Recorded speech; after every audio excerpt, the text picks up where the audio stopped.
Very silly peoples. Alright. And one more notice. Okay. Alright. Hopefully, I've got a better performance right now. Let me see. I'm not getting the same kind of problems. So I think I'm doing alright. Anyways, since I started the last one with an explanation of the Shadowrun box set, but this one is probably going to be moved over to YouTube, I will go ahead and do another intro. Hi, I'm Jeremiah McCoy. It's nice to see you guys again. Almost like I was just here.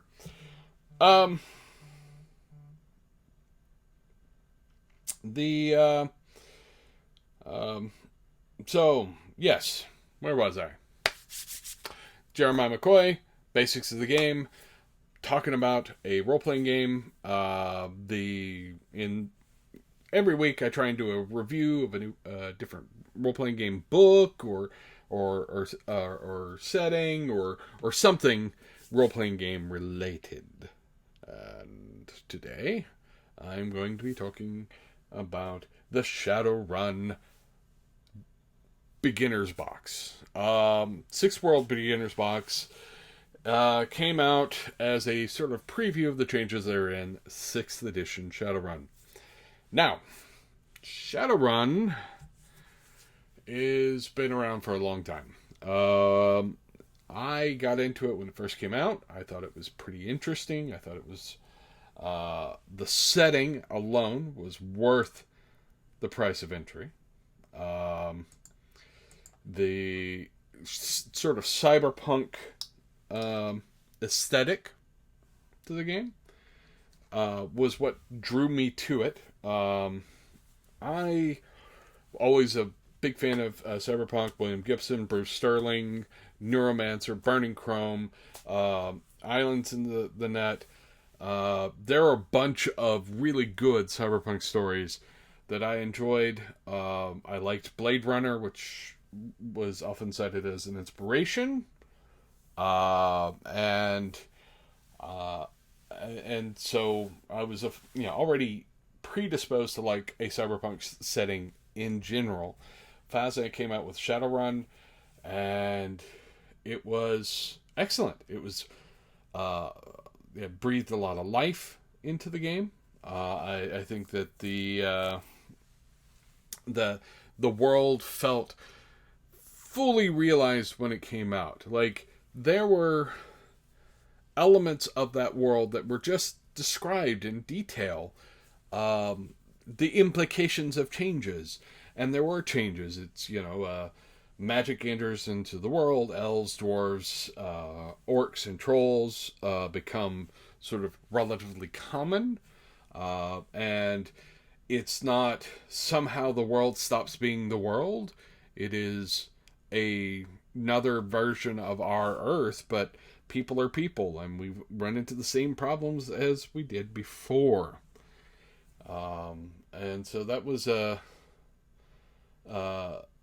interesting setup. So the world information had me sold from the beginning.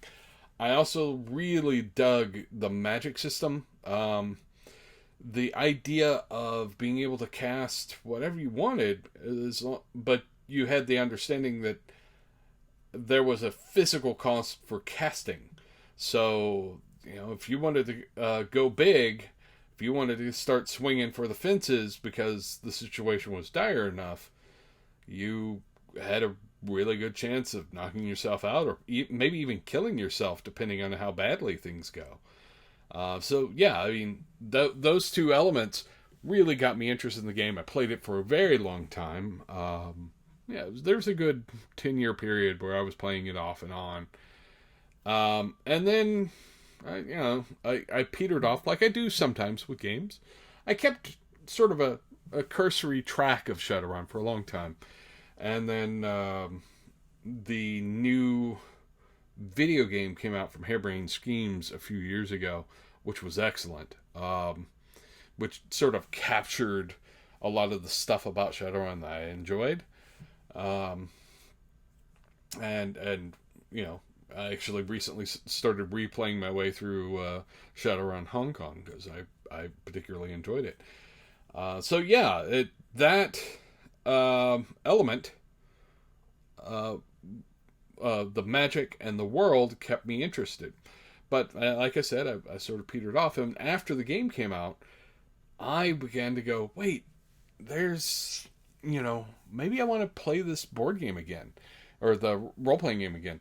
I, I really enjoyed it, but I found that trying to convince my friends to check it out had some difficulties. One, it is a complex system.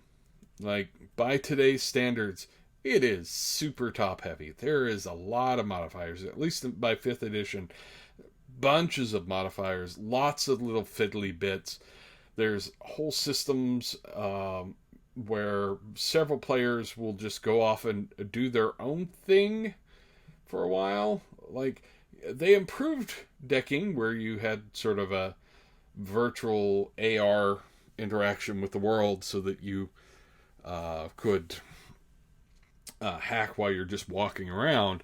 But there were still times where you needed to like, you're doing your thing and everybody else is doing theirs. And same with mages. If they do any astral stuff and so on, there were times where they're just going to go off and do a thing and the rest of the team get to sit on their thumbs. Riggers get that a little bit. So those were things that made it hard to sell to my friends who were more into the modern sensibilities, I guess, of the game. And so when I started hearing rumblings that there was going to be a 6th edition, I was like, well, maybe when the new edition comes out, there's less source books, I can start over and sort of bring my friends into the fold, because I think Shadowrun would be their jam if they just give it a chance. The world alone was enough to get people's interest, and the magic system, I think, was going to make people interested. So I just needed to have an opening to get them in. So when they announced that they were going to be doing the 6th edition, that was cool. I was like, all right, I'm interested.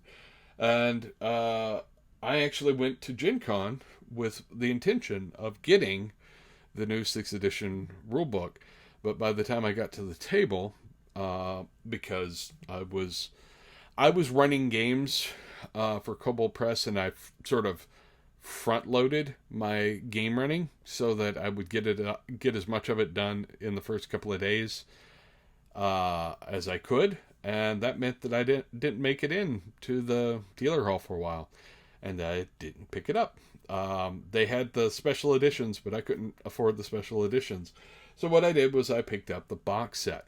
Now, the box set is intended as a preview for 6th edition. The 6th World Beginner box is excellent. It is ultimately kind of a convention game kit. Like, I could take this with me to a convention and run Shadowrun several times with the stuff that's in the box. It has, that same sort of DNA that the starter set had in D&D, I guess. You end up with a rule book that does not allow you to make characters. It doesn't go into all of the intricate details of the rules, like all of the edge cases or character creation or anything like that. It just deals with, this is the basic rules for how to play. And as you can see, it's not very thick. It's sort of a floppy book, just like the D&D starter set, honestly. And it's got some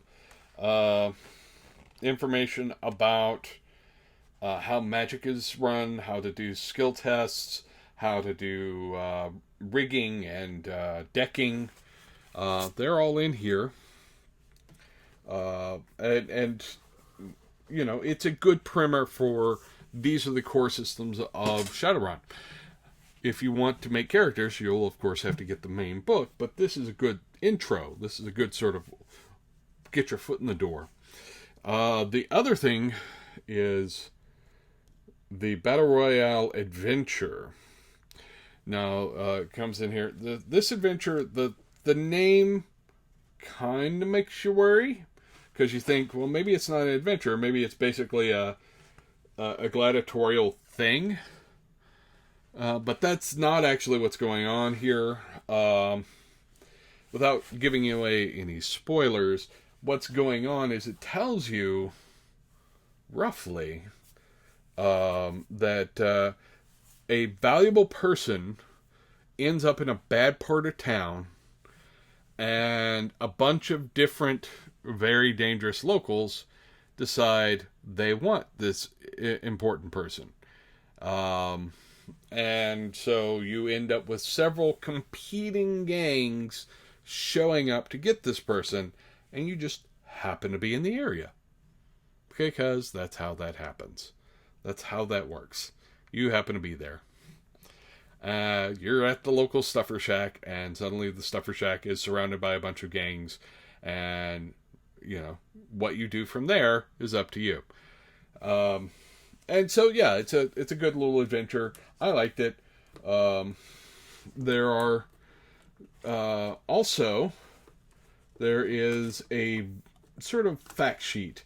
Fact sheet's not the right word. Sort of a guide, an intro guide that you could hand to a new player. And it's like, this is the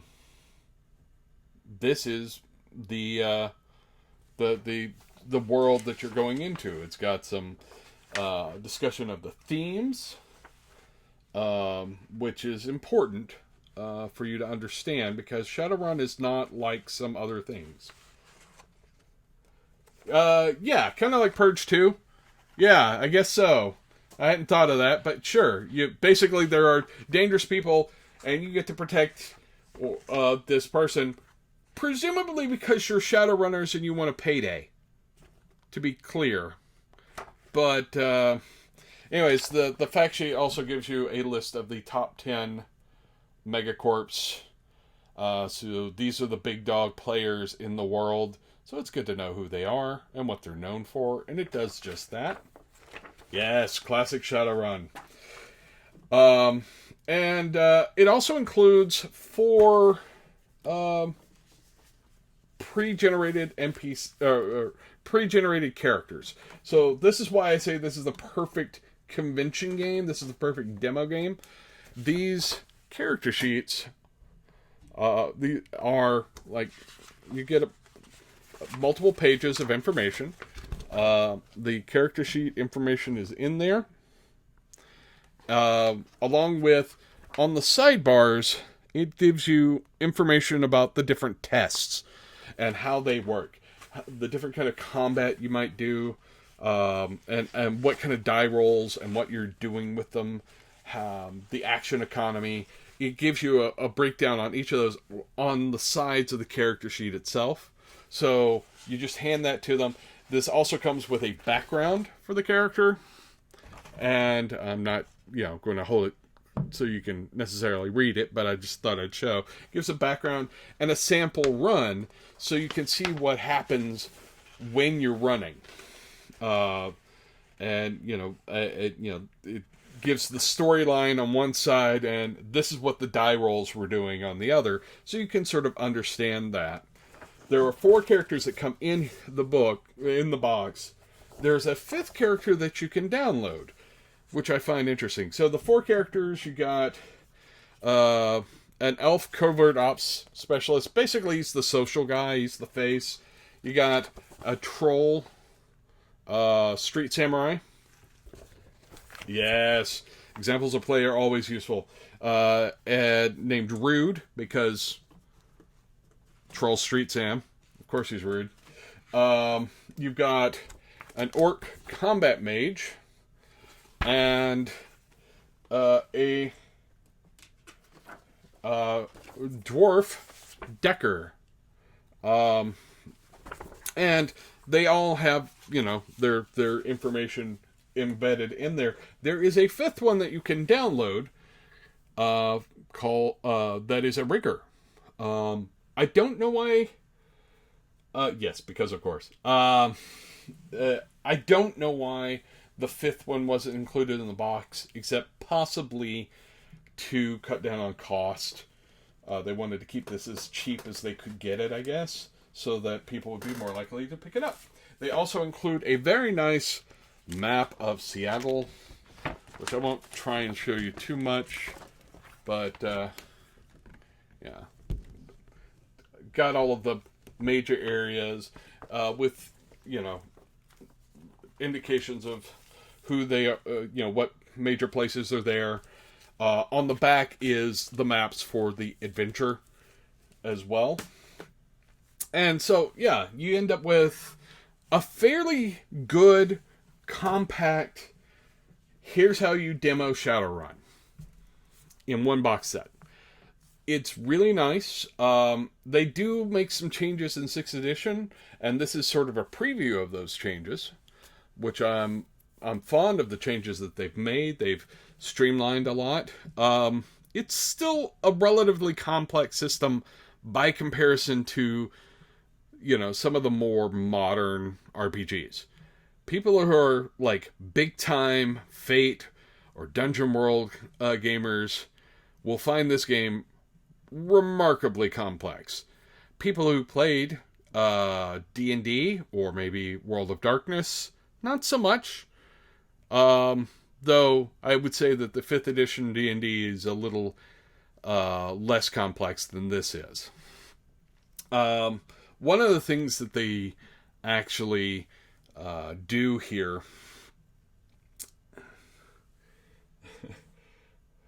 Yeah, how many you got? Absolutely. You're still rolling handfuls of dice. That is actually some of the appeal, honestly.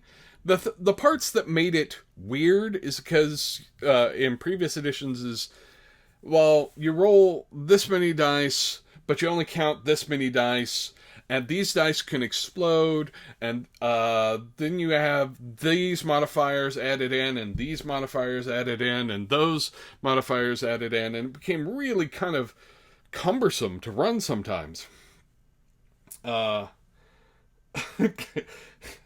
Indeed, Hero System is a good example there.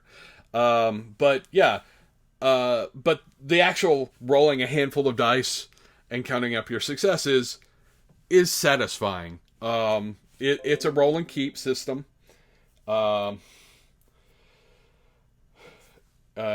It's a, how to put this? So, if you're rolling d6s, people who are familiar with World of Darkness will actually see some similarities here.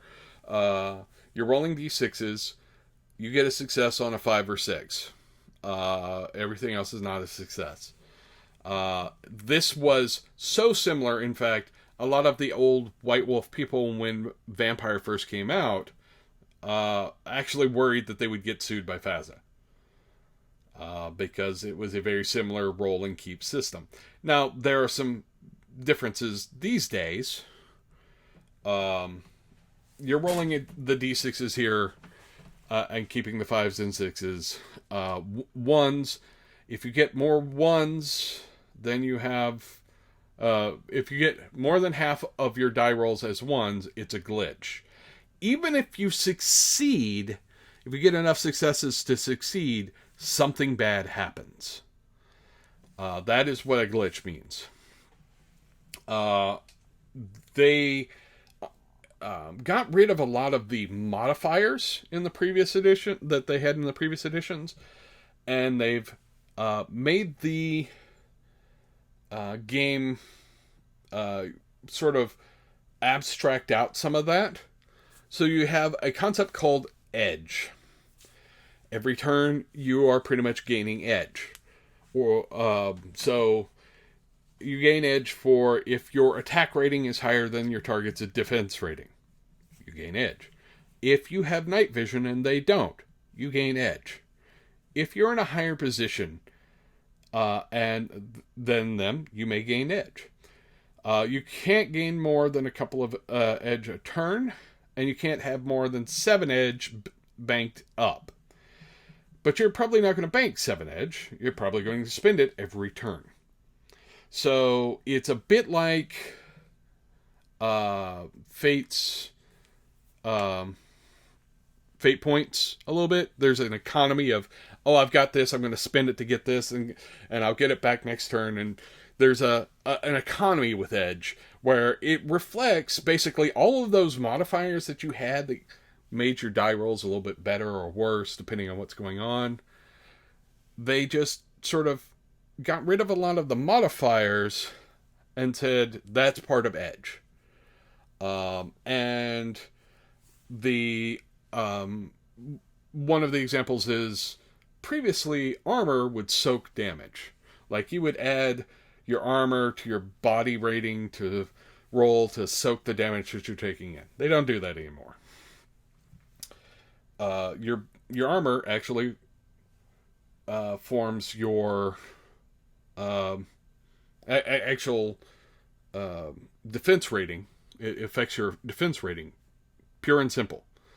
And if your defense rating's high enough, your opponent doesn't get an edge when they're attacking you. So that's a good thing. Your body is all you soak damage with now. And that's part of that sort of streamlining and pulling out a bunch of the excess systems to sort of make the combat more cinematic, to make it move a little faster.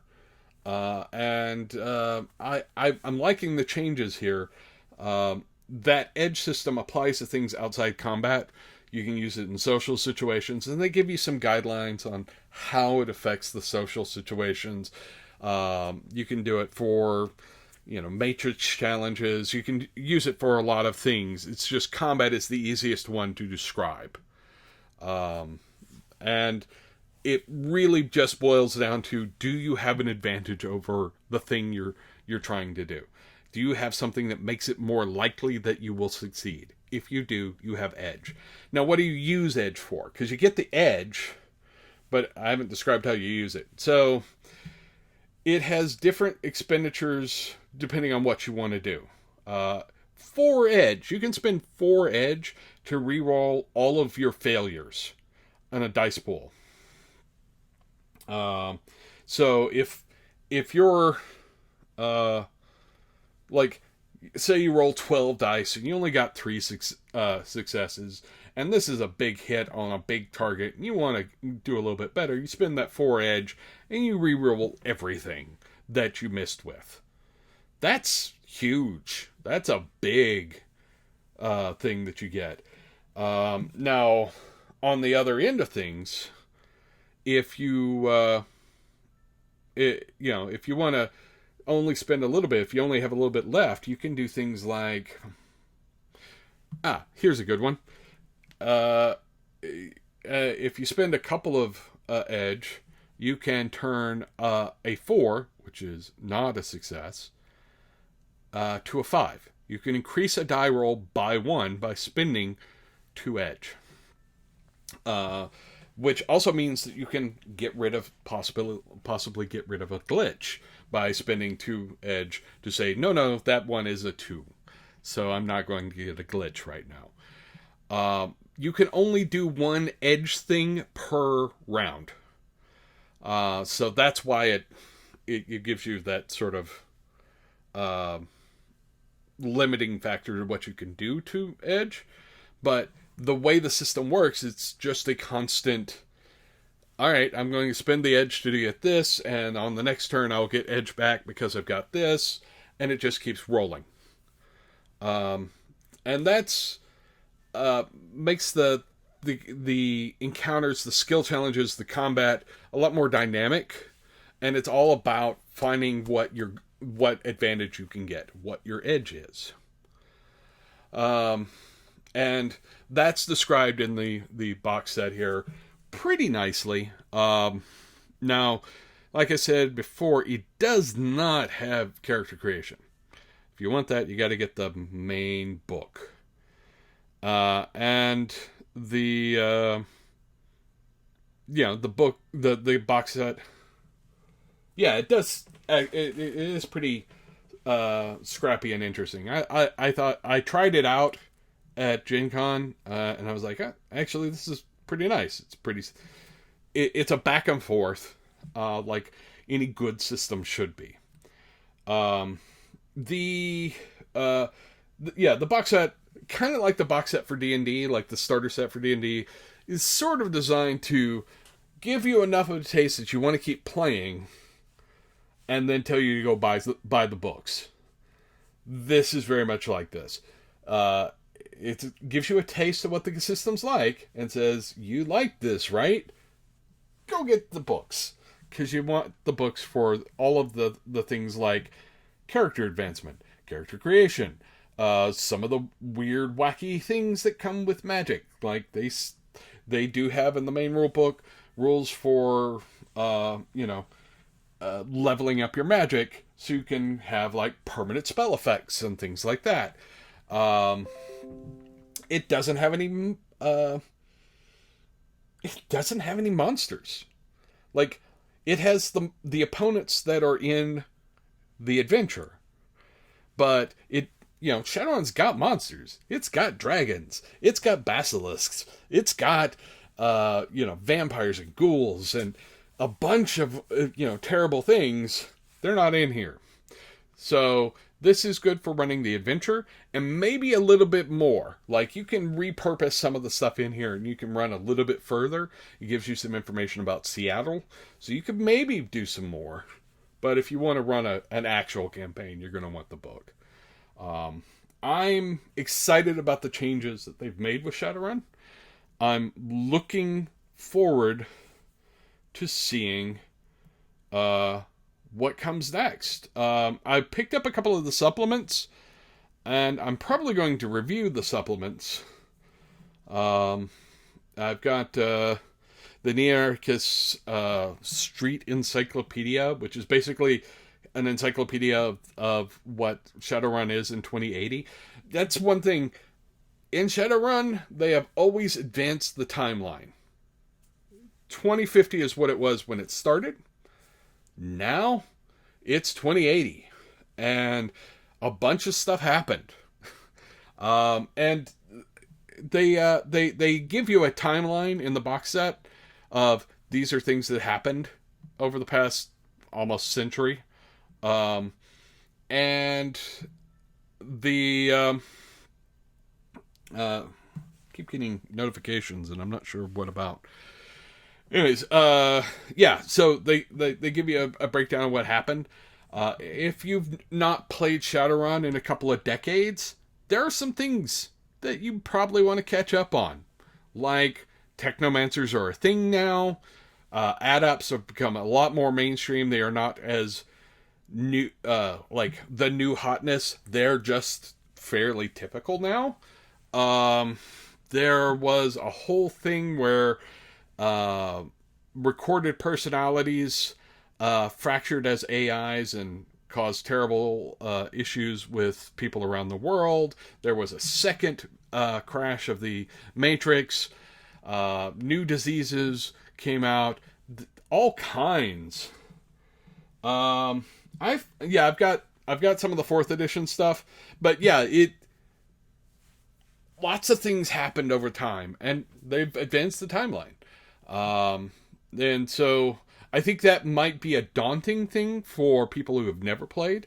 I picked this up to run it for my friend, and Will in the audience will know this guy. Will Brandis.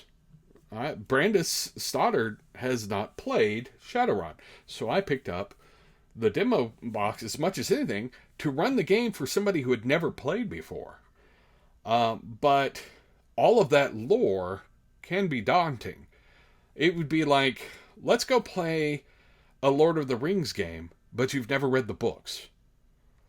There's a lot going on in Lord of the Rings that if you've never read the books, you'd be confused. You don't know what's going on.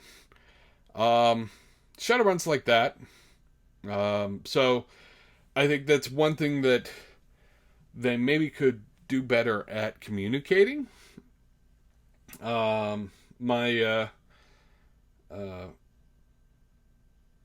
the other thing I would say that they probably could do better at is communicating what is normal and what is not normal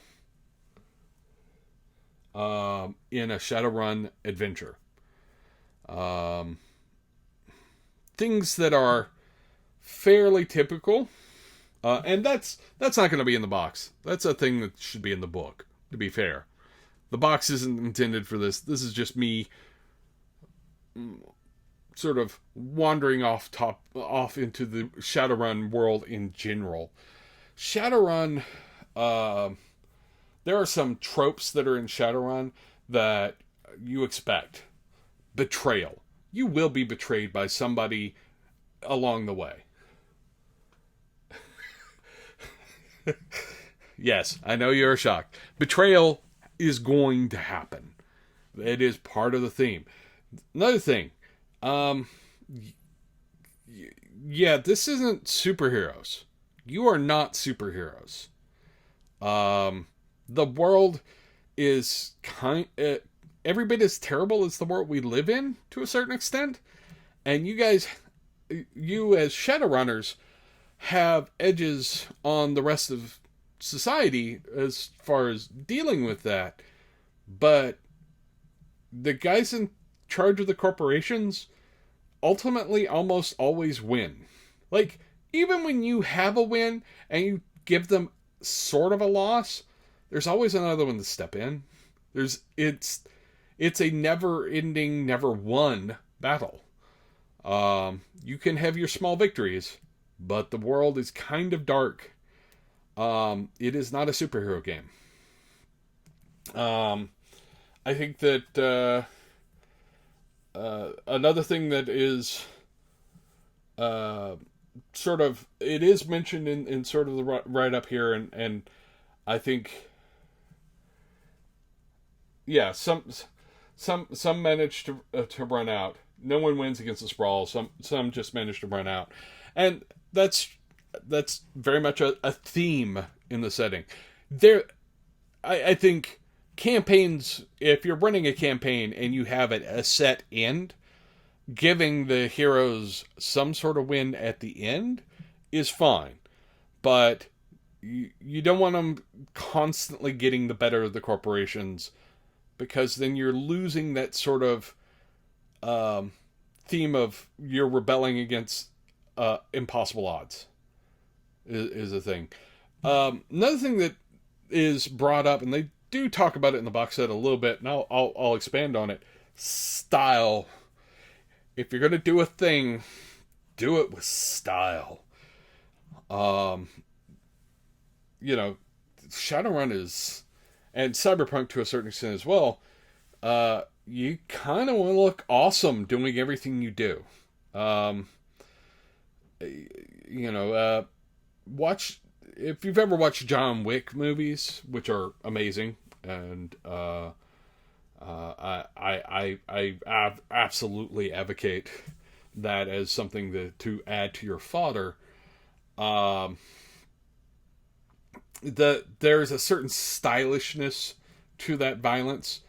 I think you really want to embrace stylishness with the violence in this game. You don't want it to turn into we're just mercenaries that are super efficient and maybe not all that interesting.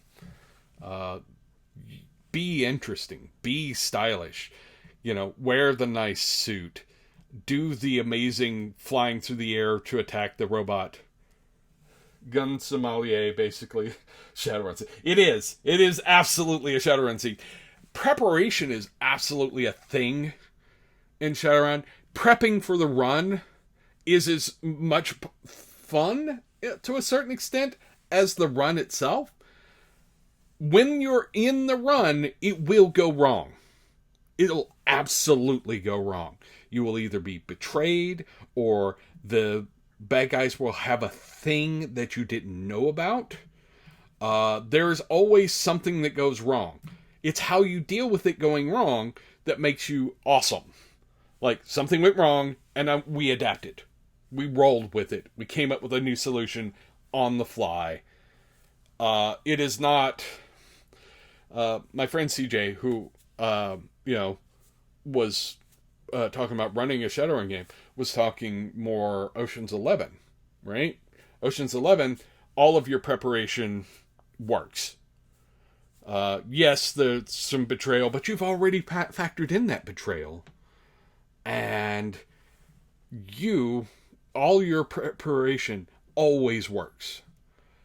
And you can run Shadowrun that way. And I'm not going to tell CJ he can't. But the embedded fiction of the game, if you read the novels, if you play the video games, if you have run through any of the adventures in the past, says, no, your preparations may be good, and every once in a while, they'll succeed. But most of the time, something will go wrong, and you need to adapt. Toss out the plan, come up with a new plan on the fly. That is very much a Shadowrun trope. And that is slightly different than the master criminals that really never fail. They always succeed because they always have the perfect plan. They've planned for every betrayal. They've planned for everything. And that's an interesting game in and of itself, but it's also a little different than the standard Shadowrun tropes. That's my thinking there. You can run it that way. There's nothing that would stop you from running that way. When you've got people coming in expecting Shadowrun tropes, though, you need to explain, I'm doing something different. I'm doing a thing that is not the same. So that's something else that I was considering. But anyways, those are my thoughts on Shadowrun. I really am excited to play more Shadowrun, I guess. I got this box set and I want to use it a couple of times before I get the main book. I came away reading this and just feeling like this was awesome. I'm all for it. So that's my thoughts on it. I've got a couple of people viewing. Anybody else have any questions? Anything about it that you were unclear on? Oh, there is one other nifty thing in here. Let me dig them out because I think they're cool. One of the things they did was they give you... Let me see if I can get the... They gave you some cool looking dice.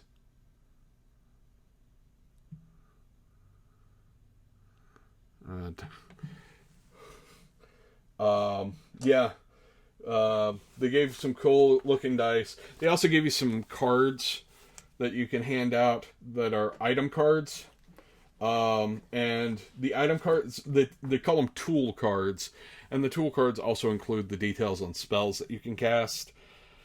For introducing new people to the game, that's super useful.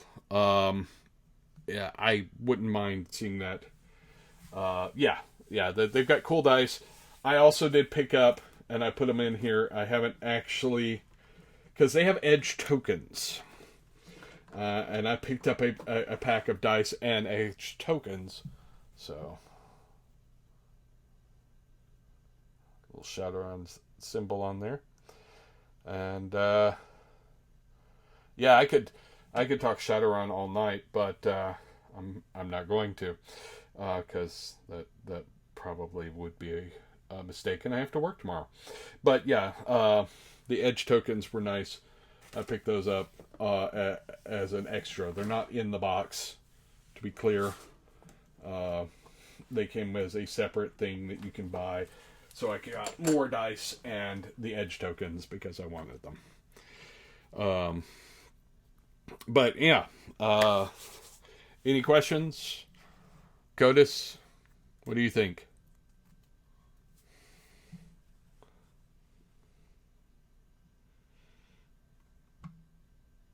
Waiting. This is the problem with asking questions on Twitch. There is a slight delay. Yeah, I thought you would be down for it. Yeah, some weekend we'll need to get together at your place, and I'll run it for you and Mike and maybe Adam, Laura, Charlotte. You know, we can put something together. If people are interested, anyway. Um, I mean, it's a one shot, so it would be a hey, let's try this out. Did you like it? Cool. Maybe I'll put something together later. Anyway, I'm gonna wrap this up because, like I said, I got to work tomorrow, and I will be posting this back up on my YouTube channel as well. So people want to come look at it on YouTube and later, that's certainly an option. Thanks for checking in, and I will be back next week. I think I'll actually be talking about one of the Shadowrun supplements as well next week. The media supplement, which is the No Future, which is an absolutely gorgeous book, and I'm not sure how I can show off how gorgeous this book is. But I'll be thinking about it because it's amazing. And till then, I guess I'll catch you guys later. Have a good day, and go play some games.